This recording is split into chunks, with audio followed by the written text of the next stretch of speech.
Le cessez-le-feu exige un arrêt mutuel des hostilités et stipule que les troupes françaises demeureront sur place jusqu'à ce que le peuple algérien puisse exercer son droit à l'autodétermination. Cela inclut également la libération des prisonniers de guerre. De plus, le protocole général garantit aux Algériens le droit d'élire leur propre gouvernement, ce qui passe par l'établissement d'une cour impartiale chargée de superviser cette procédure essentielle. En outre, cet accord assure la protection des droits de tous les citoyens, y compris des Français vivant en Algérie. Il comporte des engagements fermes en matière de droits de l'homme, veillant à l'absence de discrimination. Par ailleurs, la coopération entre la France et l'Algérie souligne l'importance d'un partenariat financier permettant de prioriser les entreprises françaises dans l'exploitation des ressources naturelles du pays.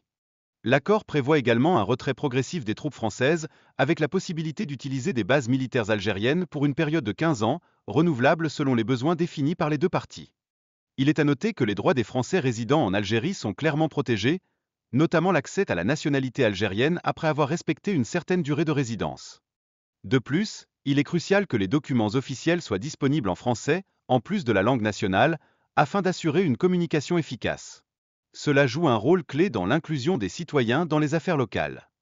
La coopération économique entre la France et l'Algérie se manifeste également par des aides financières et techniques visant à soutenir le développement économique.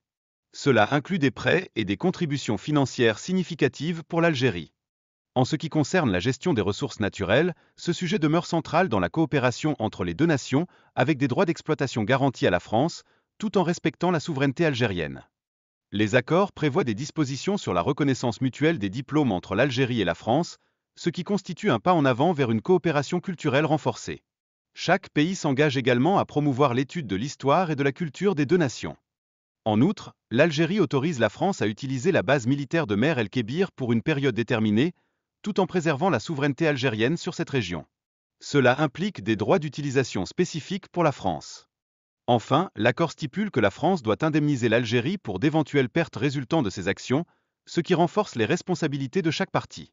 En cas de conflit, les gouvernements peuvent recourir à l'arbitrage international pour une résolution équitable.